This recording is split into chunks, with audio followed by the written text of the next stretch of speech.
बिस्मिल्लाहिर्रहमानिर्रहीम अस्सलाम वालेकुम। खैर करिए तो ठीक हो। थोड़ा अपना भरा मंजर बाटा तुम यूट्यूब चैनल चलता फिरता टीवी इस्लामाबाद सब्जी खाली की ऐसे रात वाले उतों से निकल आए थे सीमेंट लोड करने वास्ते। उत्थे साथ तरह कोई ना किया चिरके निकले 11 बजे मुड़ आके एक रेस्ट एरिया सुते रहे हैं रात बालकसर के लगभग तो सारे रहे इतने फैक्ट्री बड़े हैं। फैक्ट्री सीमेंट लोड करके हूँ गलबन 1 बजदा पाया 12:48 हो गए लोड करके निकल आए। एक लाइट थोड़ी जी त्रुटी वधिया लाइट का जो जंगल है ना ये त्रुटा वदा ये वैल्ड करेंगे पे वैल्ड करा के इंशाल्लाह मोटर वे चढ़ते हैं वजन करा के ते मोट छिकसा है जाके कोशिश करता है भी शाम तो पहले ना खाली कर ली। ठीक है तो मैं कि चलो दोस्तों अपडेट देव भी इस्लामाबाद वापसी तो पता है साड़ी रूटीन अगे भी असीं इन्हें करेंगे होंगे भाई वापसी आके तो सीमेंट लोड करके जाते होंगे तो इंशाल्लाह फिलहाल तो ये तरतीब रानी टोबे च माल्टा तो कराची तो वापसी सब्जी थे इस तरह तो माल्टे के स्टाफ तो होंगे पिछली बारी तरफ तू डायरैक्ट कराची आ माल्टे के स्टाफ होंगे अल्लाह करे असीं थोड़ कराची के अंदर असीं जुदे माल शाल ठीक लगते ना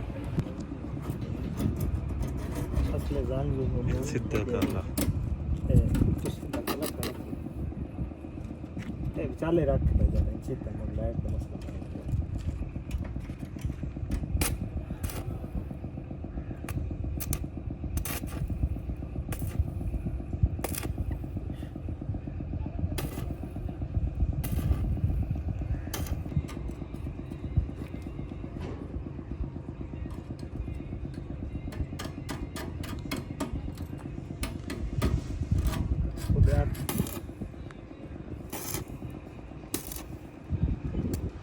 नंदा भाई भला होए नहीं तो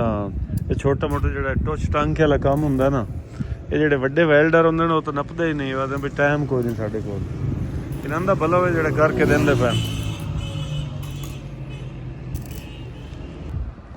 वेल्डिंग हो गया क्लिप जी निके कितने पैसे 150 रुपया। चलो शुक्रिया जी मेहरबानी। होटल है जी उदों सीमेंट लोड करके आंदे पे रात इतने फौजी खला होंगे इतने होटल है जाल चक्की शाह हमदान होटल जाल चक्की की मशहूर दाल इस रोटी खा ली नाश्ता तो असं इतों कोई ना किया अगू जो किया से जिते नसीब होए उत लभदी हर शाह दोपहर की रोटी तो साढ़े इतने नसीब आ परली पास कलर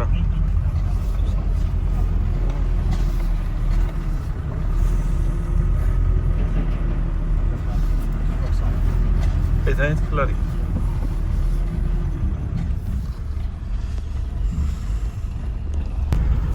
इंटरचेंज नेड़े हैं वजन कराया वजन अपना हो गया पूरा कितना 15,200 होया पाया। वाह भाई वाह। हम चढ़ते हैं मोटरवे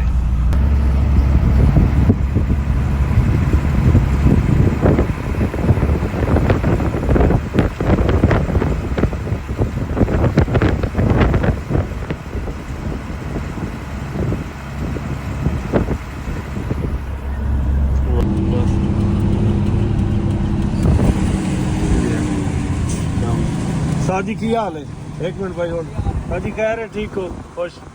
सही काम शाम में चलो मेहरबानी। कलर कार सीमेंट लोड करके आ गया से रात का टाइम है उस तो बाद मैं मुड़ वीडियो नाले कोई टाइम ऐसा होंगे जिथे वीडियो छोड़ किसी ने फोन सुनने वास्ते नहीं दिल लगता थकावट भी है नींदरा भी होर शायद परेशानी होंगी। खैर सीमेंट लावना इतने बुआने 2 जगह पे एक पिछे जामेबाद एक बुआने तो अगे 7-8 किलोमीटर शेराबाद उतने सीमेंट लाया सुबह राती आके होटल से सहेंगे ऐसे सुबह सीमेंट ला के उस बाद गड्डी सर्विस कराई ते नाल वाले बिल्ली का कासिम का लाइसेंस एक्सपायर आ सितंबर 2024 का एक्सपायर है वो रिन्यू करावना 3 सालों का रिन्यू कराया तो 7880 रुपये लगा कुछ फाइन पिछला वो रिन्यू करा के हुण अगली रूटीन जिमें बनी टोबे जाना है जिदे भी जाना है वो मुड़ अगली वीडियो देखो इंशाल्लाह। अज दी वीडियो इथों तक इजाज़त चाहता अल्लाह।